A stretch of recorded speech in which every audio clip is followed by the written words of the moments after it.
Last meeting, if there are no changes, do I have someone want to make a motion for approval? I move that we approve them. Okay, we have a motion. Do we have a second? Second. We have a second from Eric. All those in favor say aye. Aye.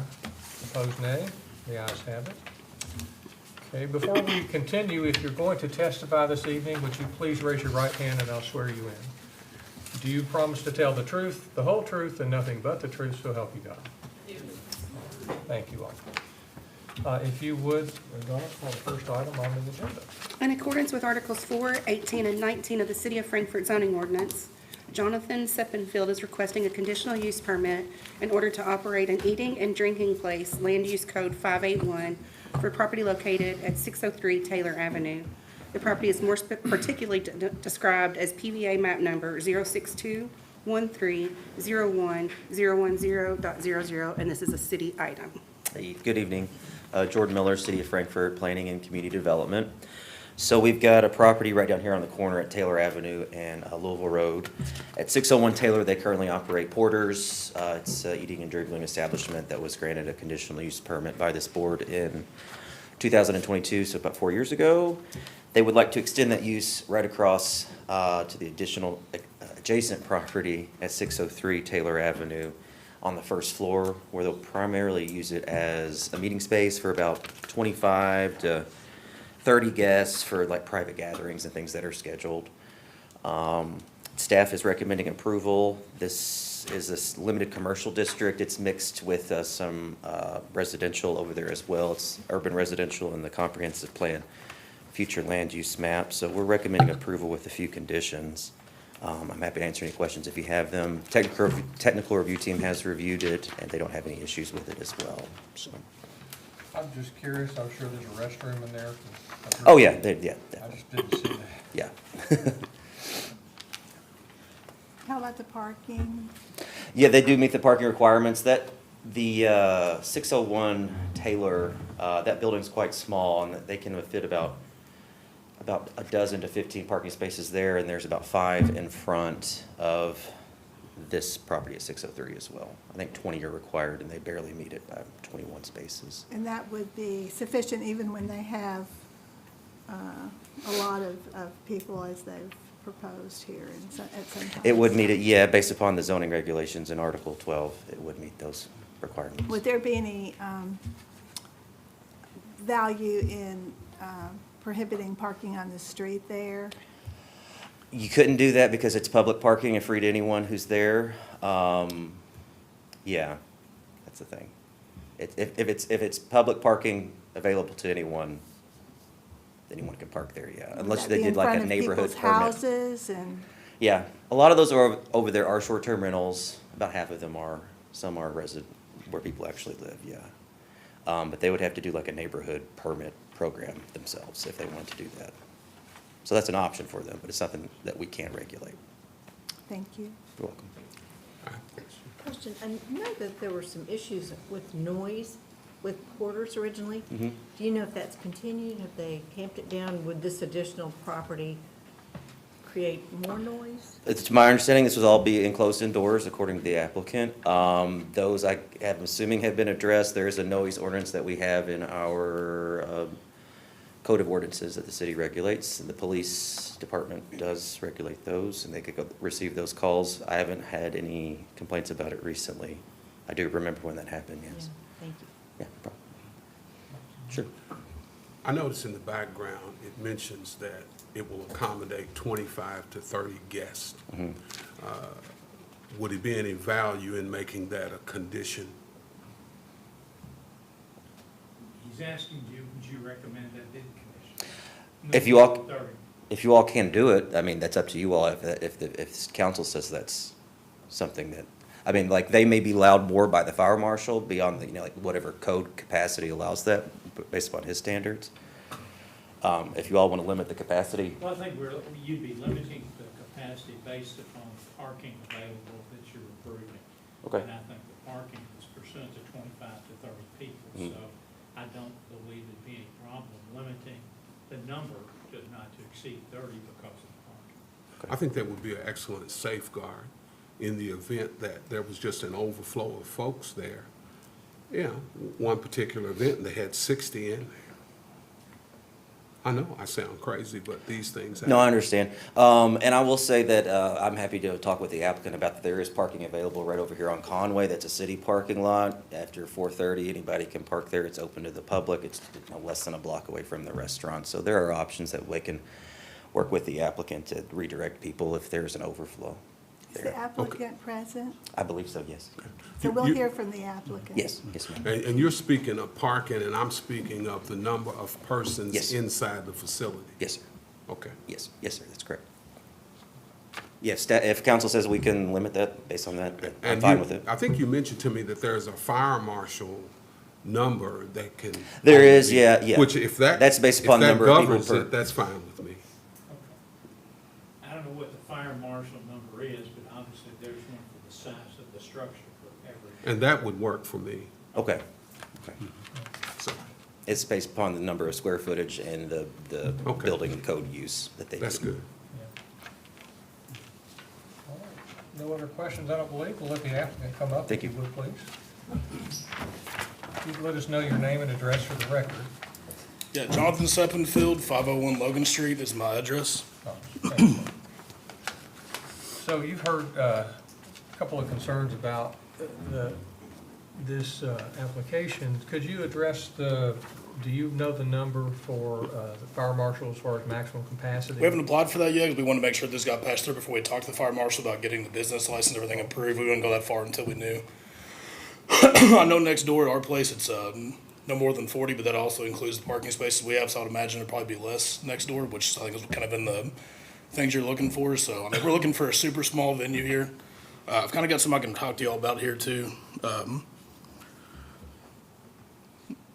The reality of it, Frankfurt doesn't really have an intimate gathering space. Where do you host a baby shower for 20 people, a retirement party, bridal shower, book club meeting? The options either too large or too expensive or simply unavailable.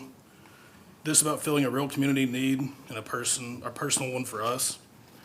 As South Frankfurt business owners and residents, we see a gap every day. People want to celebrate life moments here in the community, but they're forced to go elsewhere. 603 Taylor Avenue is a perfectly positioned to serve an intimate space for baby showers, bridal showers, nonprofit gatherings, family celebrations, stuff like that. The space gives residents an affordable option. Instead of driving to Louisville or Lexington, we can keep our dollars here in the community. Second, it continues the positive growth and momentum we're seeing in South Frankfurt. Events bring foot traffic to surrounding businesses. It puts an existing building in use. The space was set empty since Earth Alchemy was there in 2024. We like to put that more to use and help the community. Since we're already owners of 601 Taylor Avenue, we're right next door. We have additional parking spaces for overflow. And as he spoke about the additional parking next door, it's only about a block away, so we could definitely use that in the hours we could. My wife and I chose to invest in South Frankfurt because we believe in this community. We live here, we do business here, we raise our family here. This event space is simply another way for us to serve our neighbors and continue to grow in our town. Communities thrive off these spaces and celebrate together. Right now, Frankfurt's missing an option for an intimate event instead of just a large gathering spot. The location is perfect, the need is clear.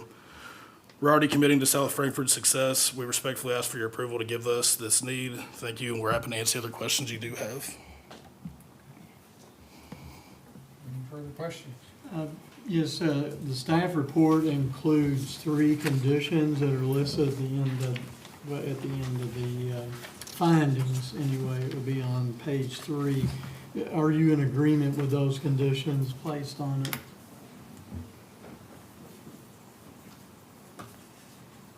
Yeah, of course, that's perfect for us. Thank you. Any other questions? We'll let you sit down and. I can kind of address the noise complement that planes too as well. Go ahead. From my understanding, all the noise complaints we've had have been within inside of our, the noise ordinance. We've been kind of picking upon ourselves to try to bring the music inside and face it towards our building. I know it has been a problem because I can understand the huge brick wall we have kind of is like kind of bounces off and goes elsewhere.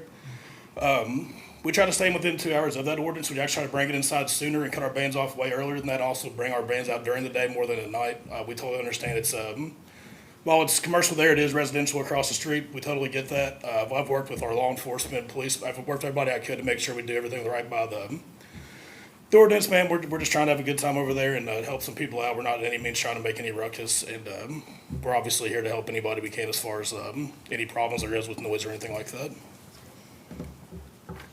Anything else, guys? Thank you all so much for your I'll time. let you sit down. If there's anyone in the audience who would like to come up and speak on this request. Don't see anyone. We can have discussion if we need to. Okay, all right. Let me ask you a quick question of you, Johnny. Do you want to add a condition just that no more than the maximum of what the fire department says? Yes. Because that's reasonable and That, that's the rule of the That's fire the- commercial. If whoever does it, add that to the conditions. That way it addresses any concern you have. Having said that, do you want to give them okay, Mr. Chairman, I make in accordance with Articles 4, 18, and 19 of the City of Frankfurt zoning ordinance, I recommend approval of the request for a conditional use permit by Jonathan Seppenfield to operate an eating and drinking place, Land Use Code 581, for the property located at 603 Taylor Avenue. The property is more particularly described as PVA map number 062-1301-010.00, and that is considering the positive findings, the staff report's recommendation for approval, and also including the conditions that have been listed in the report, and I'd like to read those. The conditional use is not transferable, and any change in ownership or use will make this approval null and void. And any new exterior signage shall require a signed permit prior to installation. And prior to occupancy, the applicant shall have an approved building permit for a change of use and have a final inspection completed. And I think we also want to add that there will be no more guests than is dictated by the building code regulation for the building. All right, we have a motion with the 4 conditions. We have a second. I'll second that. Second by Mr. Holder. Would you please call the roll? Ms. Skidmore? Yes. Mr. King? Yes. Mr. Holder? Yes. Mr. Buchanan? Yes. Mr. Carney? Yes. Ms. Townsley? Motion carries. All right, good luck to you. When you're ready, we'll let you call the next item. In accordance with sections 155.048, 155.085, 155.089, and 155.105 of the Franklin County Code of Ordinances, Daniel Kennedy is requesting approval of a conditional use permit to allow the operation of a short-term rental at 1600 Bridgeport Road. The property is more specifically described as PVA map number 024-00-00018.00 in a rural residential zone district. Yeah, if you would. Good evening, Board. So the request before us tonight is a conditional use for a short-term rental located at 1600 Bridgeport Road, which is just west of the hamlet of Bridgeport, if you will. The existing adjoining zoning designation is all rural residential zone. The house contains approximately 3,700 square feet. I do have all positive findings throughout the staff report. The driveway length is approximately 640 feet per GIS estimate, which is ample to satisfy the number of vehicles that could potentially be there based upon the occupancy requirements. Let's see. Staff has 2 additional findings in addition to the findings contained within the report. Staff finds that the proposed conditional use will not alter the essential character of the general vicinity nor cause a hazard or nuisance to the public. The proposed 4-bedroom dwelling is large enough to accommodate the proposed number of users of 12. Adequate parking is available and all necessary public facilities are available. 2, the conditional use should not adversely affect the public health, safety, or welfare, provided that the conditions listed here are met, and I do have 14 conditions. And with that, I'd like to enter my report in the record and take questions. I have a question for number 13 and 14. It has to do with the fire department and such. Will they come out and check on this to see if that's been, So yeah, I actually did have a discussion with both the applicant and fire chief regarding this. The trees shouldn't be a problem. That should easily be met. The fire chief did offer to go out on the site and meet with the applicant to make sure that the driveway will meet that standard. I'd like to see a condition that the parking be on the property, since there's adequate parking there. Okay. And it would not be a problem, I'm sure. So no on-street parking, I guess, right? Correct. Okay.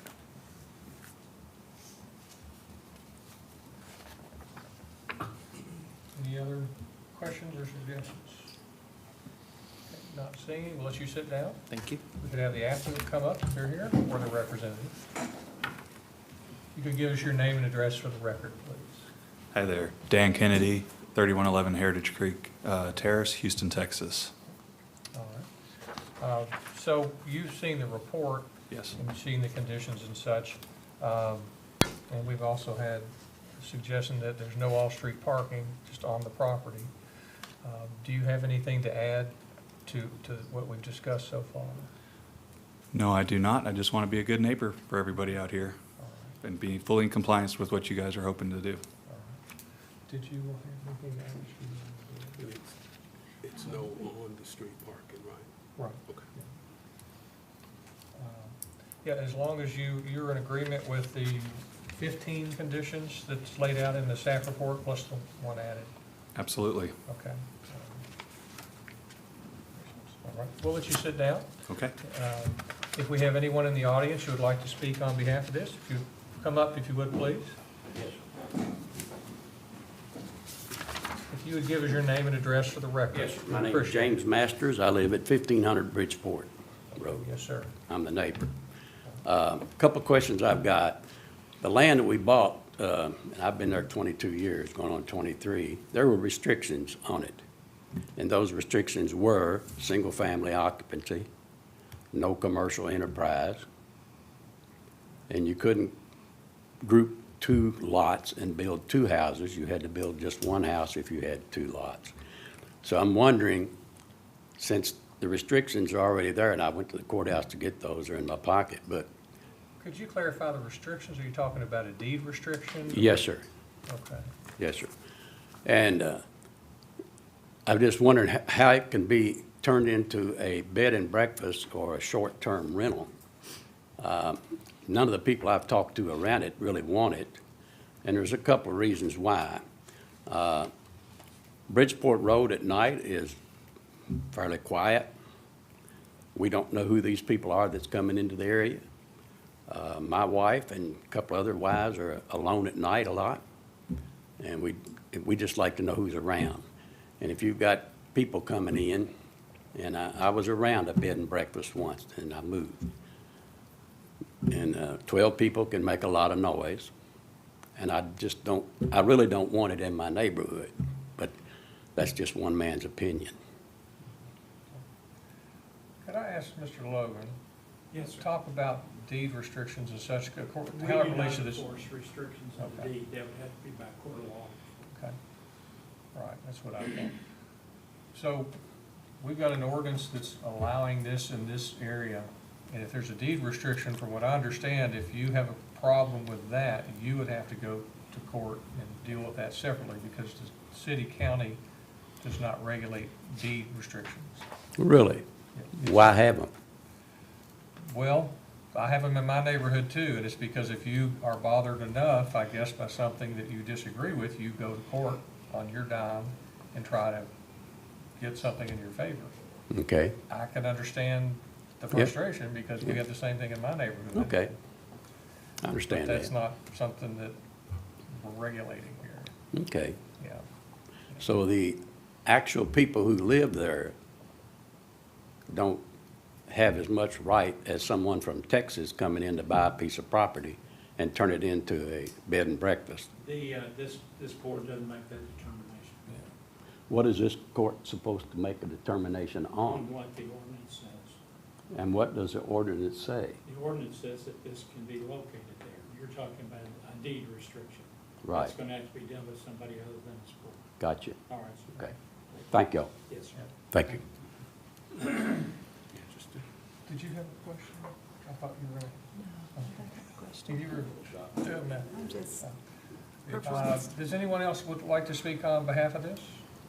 I would, if you don't mind, the applicant come up and I think I have a couple of questions. And this comes up quite a bit when we have these, short-term rental. Yep. So, you've heard a neighbor who's Yep. been there a long time, has some concerns.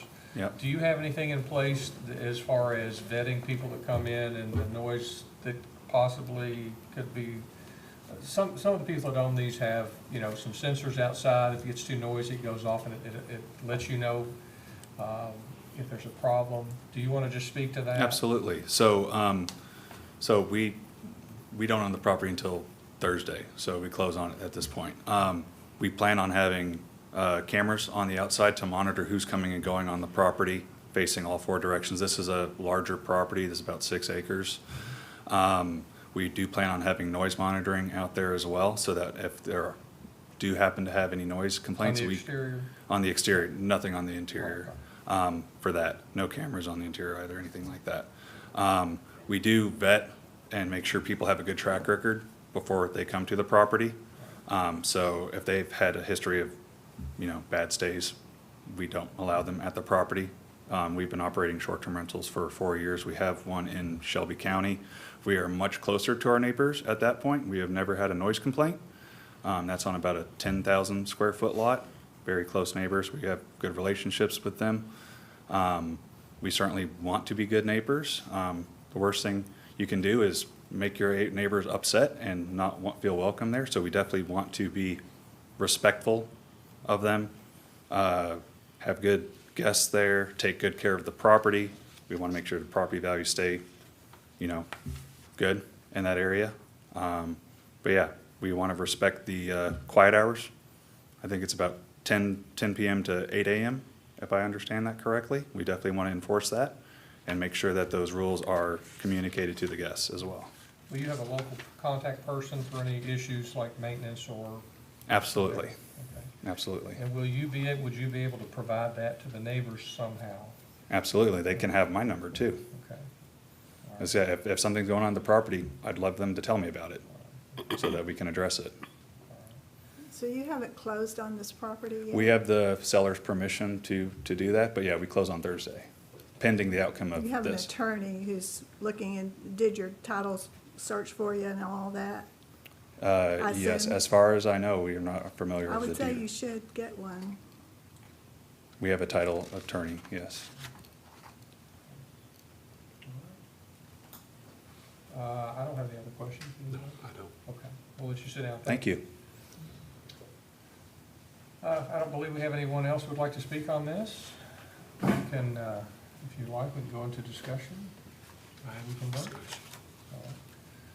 Would someone like to make a motion on this item? Nobody will, I can't.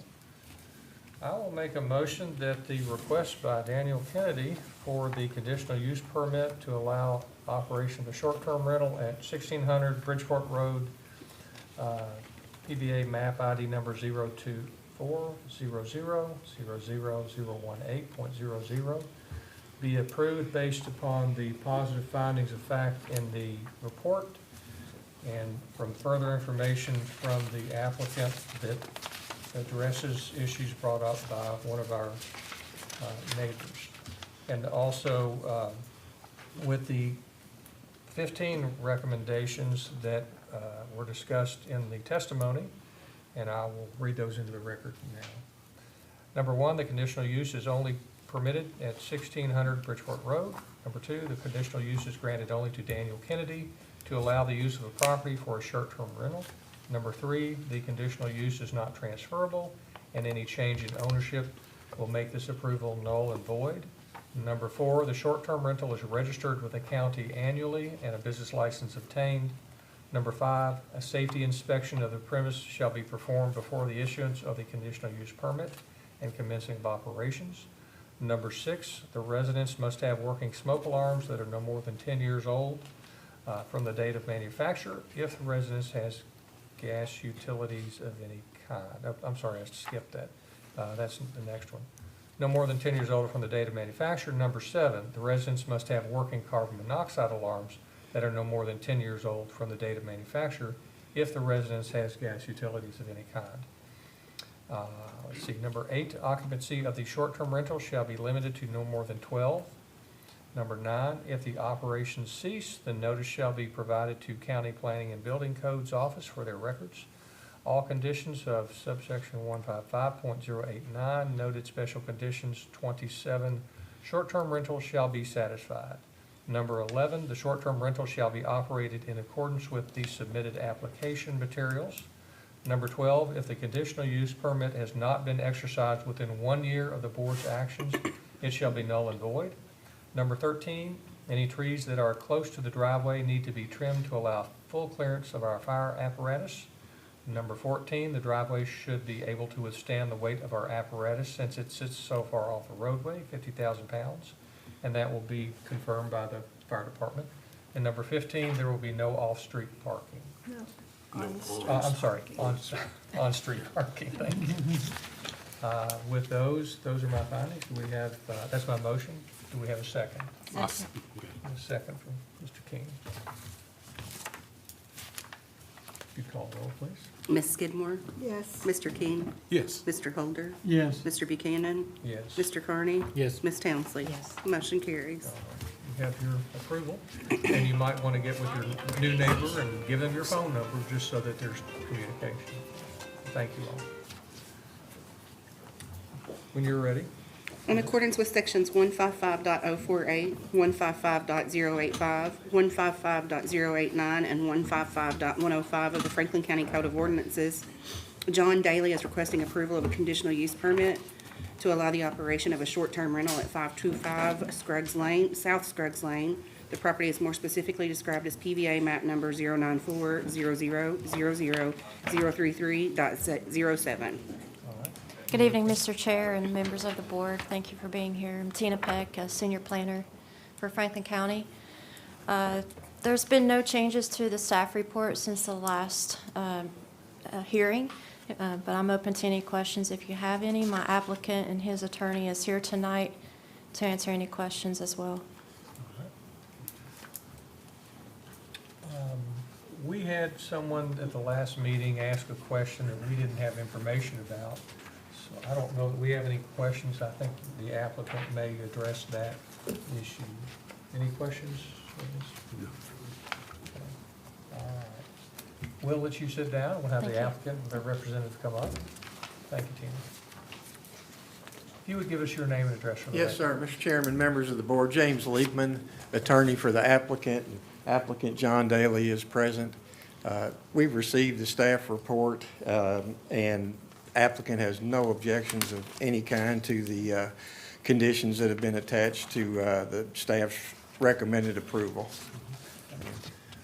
There was a question asked by someone last time about an access road, and we had a conversation, and I believe that was not really a road, and because we just want to make sure that our information was accurate, and that's what I remember discussing with Mr. Daly. It's an easement, and it does not, Mr. Daly will tell you, and he can certainly testify if the board wishes him to. He has no intention at this time of building a road. It'd be a very difficult spot to build a road, but there is an easement there. He's talked to the person who was here at the last meeting. We believe that issue is resolved, that there's no immediate intention to make any use of that easement. Okay.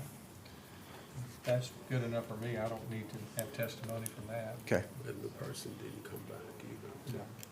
Yeah, I assume that the previous person that spoke up, she's been notified about this meeting for today, and, Yeah.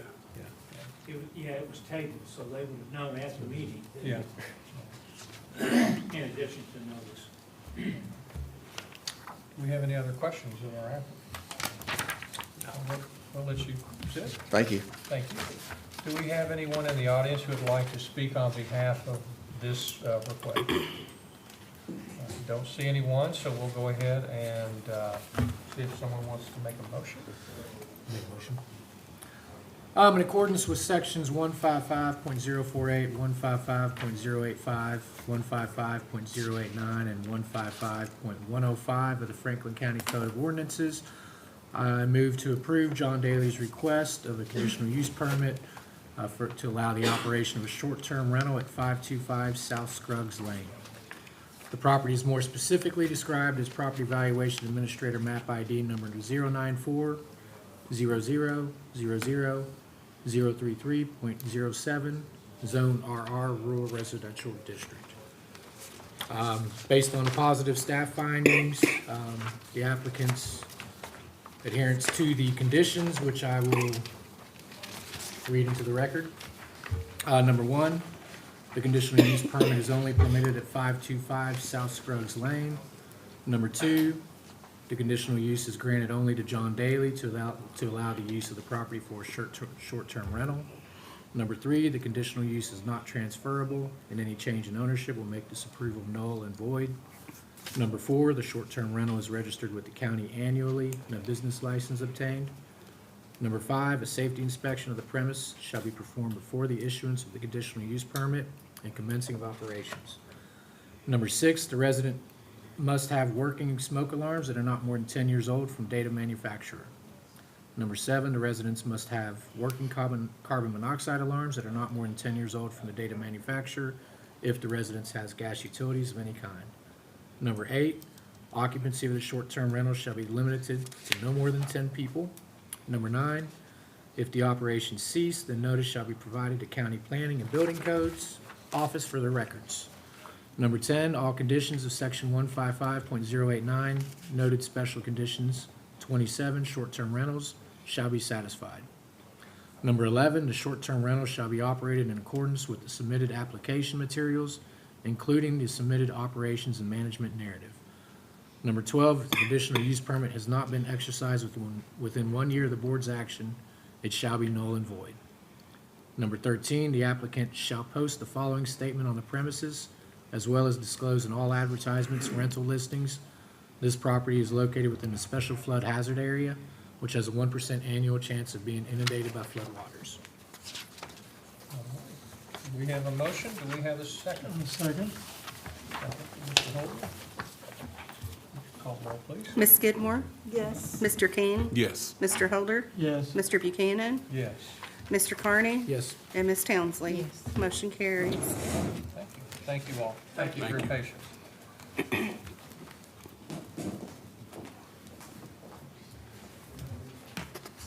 Call the next item. In accordance with sections 155.136 and 155.085 of the Franklin County Code of Ordinances, Bailey L. Ferguson is requesting approval of a conditional use permit to allow the operation of a reception assembly hall, occasional martial arts events at 2400 Lebanon Road. The property is more specifically identified as PVA map number 006-0000-002.01. Good afternoon. Autumn Gotterwest, Franklin County Planning and Zoning. This application is for a reception and assembly venue. It's a little bit unique. It didn't really fit into one box. But the subject property is located in the northwestern portion of the county near the Shelby County line. It's just under 3.5 acres. It contains a manufactured home and a 740 square foot metal accessory building. The area is generally zoned rural residential in this vicinity and is characterized by large lots, single-family dwellings, farm activities, that sort of thing. And again, very close to the Shelby County line, so the Shelby County Planning Office was notified of this application as well, which is a little bit unusual, just whenever you abut to the county line. That jurisdiction is also given notice of an application. So the applicant is proposing to host up to 9 martial arts events annually on the property. They are proposing to only utilize temporary structures, including tents and a platform during their events. They're not proposing any additional construction or to utilize the existing 2 structures on the site for the events. So this is a little bit unusual, as I indicated previously, since it is for athletic activities, but it's only on an occasional basis with fewer than 1 event per month proposed for the year. Outdoor recreational uses and stadiums are not uses that are permitted in the rural residential zone, but we didn't feel that this was really kind of hitting that that use category because it's not a daily commercial activity. The property will be primarily used as a residence and with these occasional activities. So we did limit, we did consider it to be a reception assembly venue for that purpose. So if they were to come back in the future and say, you know, we're doing well at this, we want to have weekly lessons here, we want to have more activities here, we want to have more events, then we would probably be looking at a zone change application. So this is really tailored to the specific request of 9 events per year with only temporary facilities that would go away. We do have all positive findings in the staff report, and this was distributed to our technical review team, and their comments have been incorporated into our recommended conditions. We are recommending approval based on the conditions in this, or on the findings in the staff report, subject to a significant number of conditions to ensure that that residential character is protected. There are 23 conditions outlined here. Happy to submit my report into the record and answer any questions. Thank you. We had some of the adjacent property owners in the report. They're from different counties. Were they sent a letter? They were, yes. Okay. Have you heard it back from anyone? I have not received any comments on this application. I had another question. We have lots of conditions for good reason, and a lot of them, who's going to police this? You know, there's a lot of conditions Sure. about food trucks and this and that won't happen, and Yeah. So like much of our enforcement, it would be on a complaint basis, most likely, that we would hear something was happening that shouldn't be happening, and then we would investigate and give the applicant a chance to come into compliance. But these are things that can be difficult to enforce. I think we had that conversation with the previous reception venue that we discussed a couple months ago. I thought about this afternoon, and I don't know if Mr. Logan would pipe in on this. Since this is unique and sort of could be great, and it could have a few problems with the scope of what it could become, and I hope it's successful if it's approved, would it be worthwhile for planning and zoning staff to go just observe a couple of times, just show up and tell you who you are through identification? We're just checking out, you've got lots of requirements, and we're just checking it out. Is that reasonable to put on the staff, and is that allowable? It is allowable, it is not reasonable. It's not reasonable. The staff has plenty to do, and if we're gonna turn them into enforcement officers, I think that's a little above what we ask them to do. That's why I'm asking. Okay. Yeah, I know you will have lots, believe me, I know. I'll catch a good fight, though. In that same, We don't know that yet, I'm gonna find out when he testifies. in that same line of thinking, Sure. if complaints were rendered, you would go. Correct, yes, yes. And our enforcement officer does occasionally work weekends if need be. He's you know, flexible in his schedule, so we do have that ability. And we'll ask the applicant, but it says in the conditions that the use shall be limited to 9 events per year. We'll have to see what the applicant, if the applicant agrees to that. Did you all just decide that? That was the number that the applicant proposed in their application materials. Okay. Because we read in the materials something a little different. I think the applicant's It was- original submittal may have included a couple of more Only- events or something a little different, and then they submitted some revised Okay, I'm good. plans. So that's based on the final number that we heard, I think, but the applicant can certainly express whether or not they're good with that number. I'm good. I have a parking question. Condition number 22 says there shall be no parking, vendors, or event space in the area occupied by the septic field.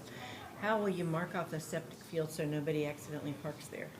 Sure, so I think that'd be a good question for the applicant, as far as what kind of markings they would provide. It has been identified on their site plan where the septic field is, and that they would prohibit any kind of parking in that area. We'll ask them. I would say those parking there, we'll find out very shortly. Yeah, maybe the hard way. If it's in. Could happen. Yes. I'm a bit confused. Is this primarily for this martial arts, these events, the 9 events? Yes, that's So really, they're not gonna do anything else there? correct. Okay. I read it. That's what the applicant proposed, and again, Yeah, they can probably occasion- clarify. But it's- Assembly hall, occasional martial arts. Right, so the events. use that is listed in our zoning code is reception assembly hall. Right. And as I mentioned earlier in my report, this use was a little bit unique, and we didn't really feel like it was a stadium, but we also didn't, it was not fitting into a specifically listed use.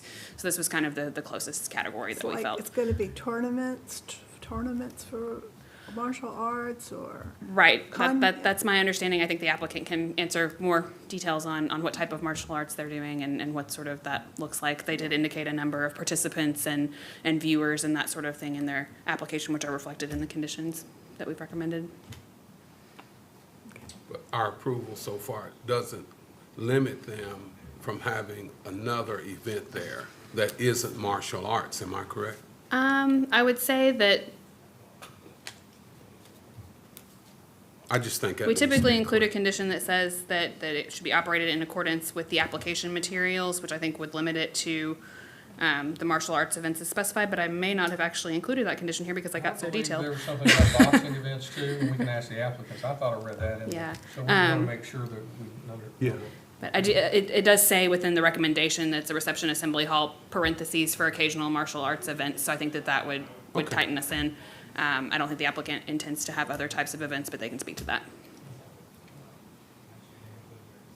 All right, we'll let you sit down, and we'll let the applicant come up, if you would, please. If you would, please give us your name and address for the record.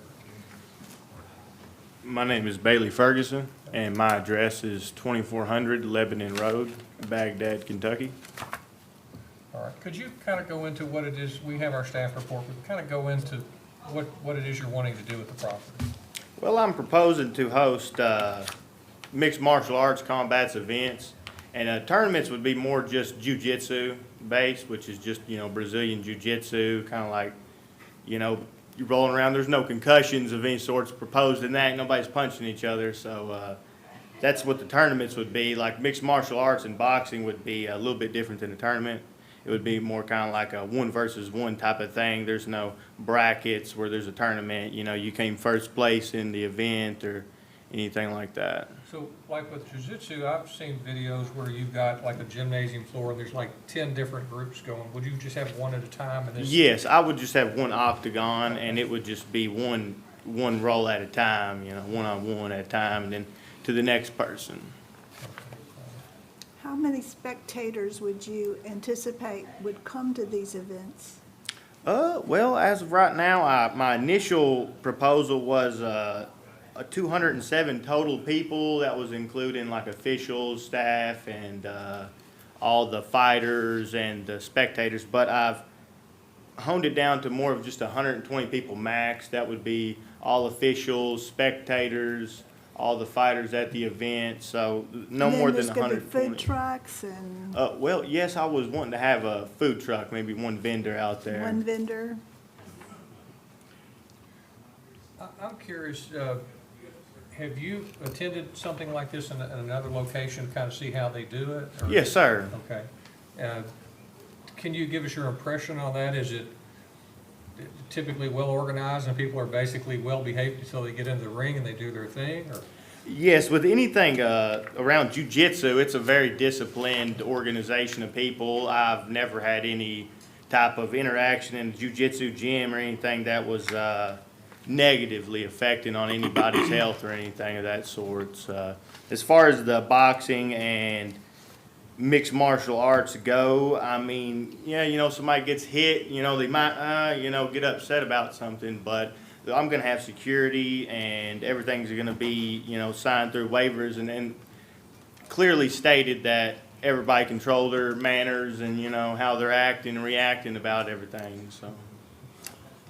Does an event actually last 8 hours, 10 to 8 p.m.? I mean, It's very unlikely to last that long based on, the 120 people max and, between all the competitors. It's very unlikely that it would last that long. I just put it in there just in Yes. case. So you would be the coordinator for these events, correct? Yes, sir. And I guess, is that part of a league? Is there other people that are, Well, I had, kind of a I opened up my own LLC, Fence Line Fight League. Okay. And that got officialized January the 8th. So I have the official LLC for that, and I'm the sole proprietor owner of the company. And So I'll your be organizing everything. And, contestants and competitors, they would be part of other sanctioned, martial arts programs or leagues and stuff? They could potentially be, but if it's anything jujitsu, there's no need in sanctioning body. But if it's boxing, kickboxing, or mixed martial arts, you would have to have a sanctioning body. The athletic commission doesn't sanction amateur boxing, Okay, but yeah. they do sanction kickboxing amateur, and you can sanction that as kickboxing and have a gentleman's agreement for just boxing. So I was looking to get sanctioned through the athletic commission and not do a third party like USA Boxing for my amateur boxing events. Are you, Mr. Ferguson, have you ever put on a tournament? I have not. Will you be charging admission for the performances, for the exhibitions? For spectators that want to come out, yes, there would be a general admission fee and everything. It's a private event, so nobody would have my address unless they purchased the ticket, and I'll be emailing them the address, the time, and everything. And they would need, to prove at the gate, the security before they would come into the property. That they've gotten their ticket. Was a permit required for you to make money on, is that? There are I will say I've only fought back 50, and from Canada to Florida. And it can be any number, it can be any amounts, it can be any association. I don't know whether there's any medical provisions that have been set up, because there are injuries depending upon what you do. Sure. I don't know what's set up for treatment for in between or testing of these athletes, whether anybody's on any kind of steroids or those kind of things. So there's a bunch that's involved in hosting a big tournament, so. That doesn't come into play with It doesn't our- come into play with Okay. us, yeah. Okay, just asking. Okay, thank you. So you'll have, this is a pretty involved thing. I would think you thought it through. But I would assume you'll have security people there, you're gonna have medical people there just in case. Yes, sir. Et cetera, et cetera. And there was a question about the septic field. You wanna make sure nobody's parking on that. Are you gonna mark that off? Yes, I'm gonna have it's gonna be completely out the way from the event. Nobody would be going back into that area for any reason, and I'm gonna put a temporary fence up, little posts and something, just to let everybody know, look, don't go over in that area. But it'll be completely out the way. Nobody would be, no event proposed area in there. Originally I did, but I revised and edited it because I didn't, think about that. do you have a plan to keep these spectators off of the neighbor's property? Yes, my entire land is fenced in as well, which that definitely helps, but there's definitely gonna be, everybody informed to nobody go near the fence. My neighbors, they got horses over there and donkeys and stuff, so, they wouldn't be going near the fence even close enough to try to touch anybody's animals or anything like that. And I have contacted and talked to my adjacent neighbor about that, and they said they give me the thumbs up on it and everything, so. That's a good thing to do. Can we cycle back to this one more time? Not permits aside, do you need a business license to accept money? I would assume so. That was the first thing I did, was make sure I got my LLC, so I was running everything through my company, and I've got my business bank account, and everything's gonna be, run through my business. Right. So it's all gonna, fight, fence league, what are the? Yeah, Fence Line Fight League. Fence line fight league. That's gonna kind of be the umbrella for the events. Yes. That's where the money's gonna go through, and you have I would think you'd need a county building permit. Correct, and it is conditioned Yeah. for the business license. Sorry. That's what I meant, yeah. This is, Condition number 10, yeah. That's good, we're good, thank you. You read all of the conditions, there's 23 of them, and are you in agreement?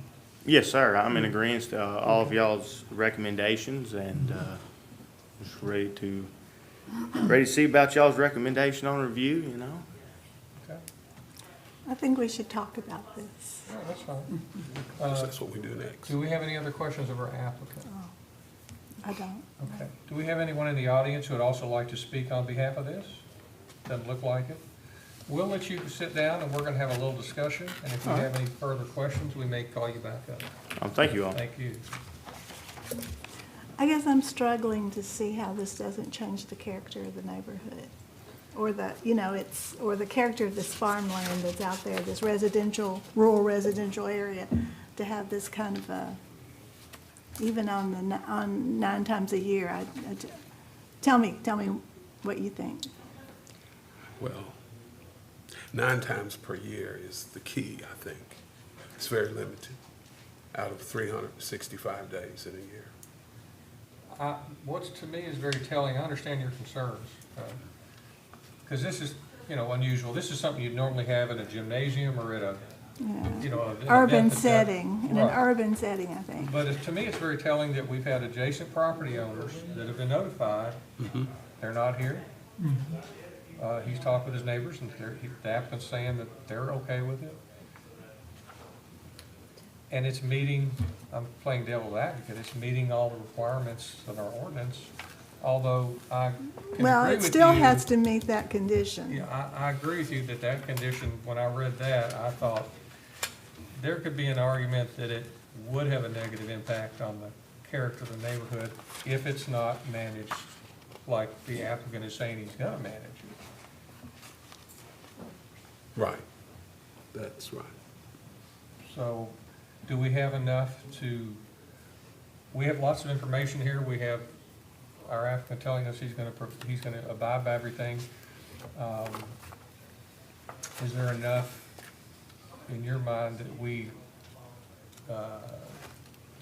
disallow this, and then it could, of course, go to court and all that? I don't You you're know if building there a is. record I don't know if there is. I just think that, you know, this needs to have somebody needs to be looking into this, not us necessarily. I don't think that's we're bound by what our regulations give us. Right. But this doesn't seem to me to be particularly well thought through. Maybe I'm wrong, but, Right. you know, when they get the business license, would that be a time where they would be looking a little more carefully at this? Well, I think, you know, our staff has said, and this is true, they just don't have enough people to go and Yes. investigate during, they have to, they go on complaints. So unless somebody I complains, understand, yeah. and hopefully things will be run the way it's supposed to. I Well- see all kinds of potential pitfalls. If it were me, I wouldn't. But if, once again, for discussion purposes, I can see both sides, but I'm And I not. appreciate us having this discussion, Yeah, but I also understand where our boundaries are. so. right. And if it makes you feel better, it does say no amplified music, no outdoor music, no live outdoor music, and the hours are 10 a.m. to 8 p.m., so they've thought that right through. And if there are problems, I'm sure the neighbors will begin to make those problems known. Yeah, that's the fail-safe, if you will. All right. Any other discussion? All right, you don't have any other? Would someone like to make a motion on this request? Make a One way motion. or another? All right. In accordance with sections 155.136 and 155.085 of the Franklin County Code of Ordinances, I move to approve Bailey L. Ferguson's request for a conditional use permit to allow the operation of reception assembly hall, occasional martial arts event at 2400 Lebanon Road. The property is more specifically described as property valuation administrator map ID number 006 0000002.01, single-family rural residential. Based on the positive staff findings and the applicant's adherence to the recommendations, which I believe I need to read into the record. Number one, the conditional use is only permitted at 2400 Lebanon Road. Number two, the conditional use is granted only to Bailey Ferguson to allow the use of the property for a reception assembly hall. Number three, the conditional use is not transferable, and any change in use will make this approval null and void. Number four, portable sanitation units shall be provided in accordance with any requirements of the state plumbing code. Number five, the emergency lane must be kept clear at all times and built to withstand the weight of the fire apparatus. It shall be gravel, blacktop, or concrete, and there shall be adequate space for the fire apparatus to turn around. Number six, All grass areas utilized for parking shall be mowed to a short length, and there shall be no dried grass clippings in the area that could cause a fire risk from cars parking in the area. Number 7, no opening burning shall be permitted during events. Number 8, the event coordinator shall notify the fire department of the dates of events in advance. Number 9, the applicant shall complete a fire pre-plan of the property to record the general layout and access of the event space. Number 10, a Franklin County business license must be obtained prior to the use commencing. Number 11, all vendors shall obtain a Franklin County business license. Number 12, any food truck shall be subject to the requirements to the health department. Number 13, the existing barn and manufactured home shall not be utilized for special events. Number 14, the use shall be limited to 120 individuals, including participants, staff, and spectators. 15, the hours of operation shall be limited between 10 a.m. and 8 p.m. 16, the use shall be limited to 9 events per year. 17, amplified audio shall be limited to announcements and event coordination during the hours of operation. There shall be no amplified music and no live outdoor music. Number 18, no fireworks shall be permitted. 19, the applicant shall contract with a private waste removal company to remove any trash associated with events. Number 20, there shall be no sale or service of alcoholic beverages. 21, any outdoor lighting associated with the use shall be fully shielded fixtures and directed towards the interior of the property. Any such lighting shall be turned off at 8 p.m. 22, there shall be no parking, vendors, or event space in the area occupied by the septic field. 23, all tents, equipment, and event-related materials shall be removed within 24 hours of the event. All right. We have a motion. Do we have a second? Second. We have a second from Mark. You would please call the roll. Ms. Skidmore? Yes. Mr. King? Yes. Mr. Holder? Yes. Mr. Buchanan? Yes. Mr. Carney? Yes. Ms. Townsley? Yes. You have your approval. Good luck to you. Thank you. When you're ready, we'll let you call the next item. In accordance with sections 155.047 and 155.049 of the Franklin County Code of Ordinances, Daniel Stoss is requesting approval of a variance of section 155.136 to reduce the front yard setback from 35 feet to 33 feet for the property located at 3284 Nineveh Road. The property is more specifically identified as PVA map number 065-0000-041.00. Yes, land uses in the vicinity are primarily single-family residential. A house previously existing on the southern portion of the property burned down. The property contains 35.5 acres and is bisected by the county right-of-way containing Nineveh Road. In addition to the unusual right-of-way condition, this property is significantly impacted by the floodplain on the smaller southern portion of the property, and the northern portion is very steep and rocky. It's hillside. The applicant is proposing to construct a new 1,500 square foot garage on the northern portion of the property to store tractors, tools, and equipment to maintain the property as a farmstead. He eventually plans to construct a house on the southern portion of the property, and it is possible that additional variances will be needed at that time. The applicant is proposing to locate the garage 2 feet from the public right-of-way, which extends 30 feet into the northern portion of the property from the center line of Nineveh Road. Nineveh Road is approximately 15 feet wide in this location. This will place the structure at 32 feet from the center line of Nineveh Road, or approximately 24.5 feet from the edge of pavement. The applicant is requesting a variance of subsection 155.136D to allow a reduction to the front setback in the RR zoning district, which has a minimum of 35 feet. Per the applicant's site plan, if approved, the 1,500 square foot proposed garage will have a 2 feet front setback from the right-of-way as opposed to the required 35 feet setback. Staff has discovered all positive findings, and the Franklin County Road Department has no issues or objections to this request, and they do not intend to widen that road in the future. So based on the findings contained in our analysis, staff does recommend approval of the variance of subsection 155.136D to reduce the front setback from 35 feet to 2 feet from the public right-of-way for property located at 3284 Nineveh Road. This recommendation of approval is made subject to the following conditions. 1, the proposed addition shall be constructed in accordance with the submitted application materials and site plan. And 2, all necessary permits and approvals shall be obtained prior to construction. I'm open for any questions and would like to submit my report into the record. Thank you. Any questions? Yeah,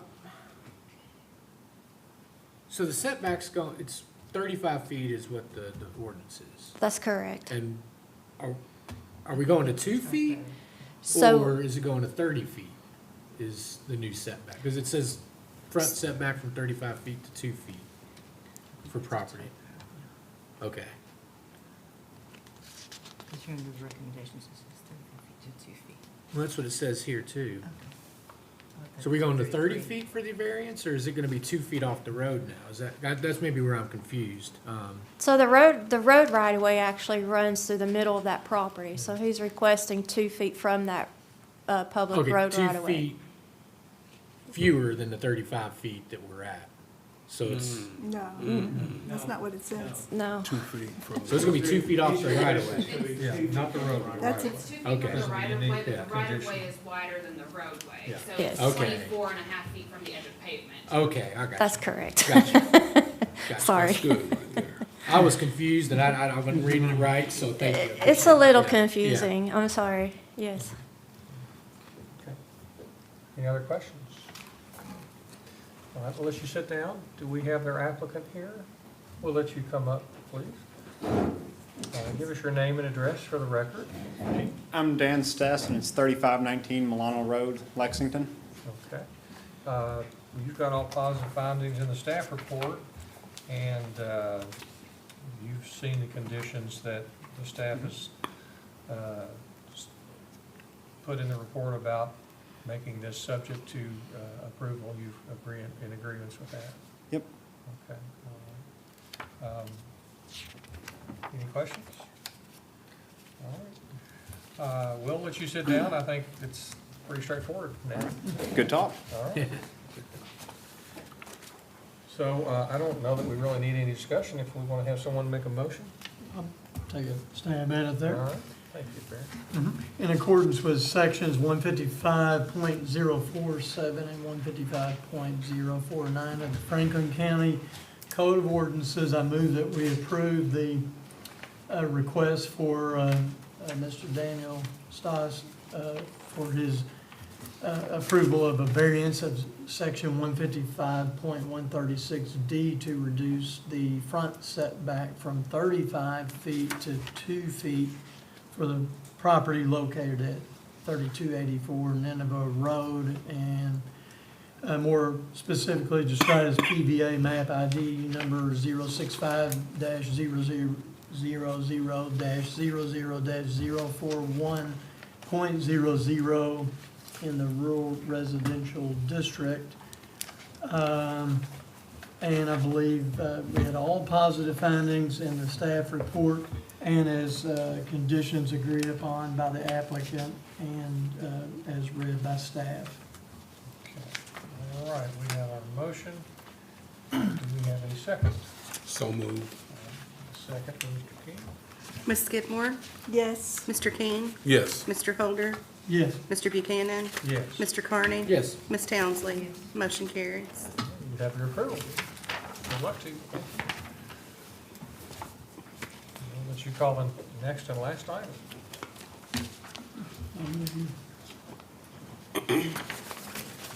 In accordance with subsection 155.008 of the Franklin County Code of Ordinances, TT of Florida Frankfurt Incorporated is requesting a waiver modification of standards That's all.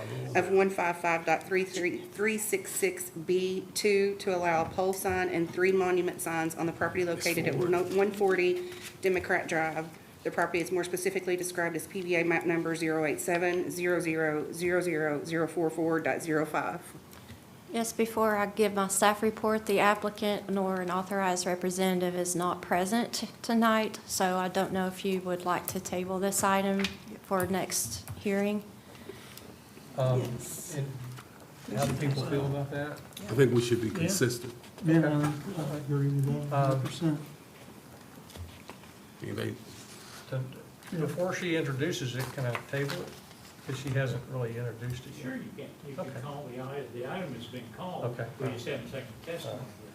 All right, then, if you don't mind, I'm going to make a motion that we table this item from TT of F Frankfurt Incorporated for their request for a waiver modification of standards to allow pole sign and 3 monument signs at 140 Democratic Drive, since the applicant or the representative is not here. Because they weren't notified that they needed to be Yes. present. Okay. Yes, they were. So I would like to table this item for another time, next time. 14, okay, thank you. For the next meeting. Do we have a second? I'll second. Motion and a second. Could you please call the roll? Ms. Skidmore? Yes. Mr. King? Yes. Mr. Holder? Yes. Mr. Buchanan? Yes. Mr. Carney? Yes. And Ms. Townsley? Motion carries. All right. I think that's a good idea to be consistent, because, Absolutely. yeah, all right. We don't have any other business, I don't believe. I don't believe so. Okay, nobody left except I one? do want to be here when we get an application for the motorcycle wheel of death to see how many council votes on that. Me too, that'll be interesting. Well, since there's no other business, I'll make a motion to adjourn. Do we have a second? Second. All right, motion and second. All those in favor, say aye. Aye. Opposed, nay. The ayes have it. We are adjourned. Thank you all.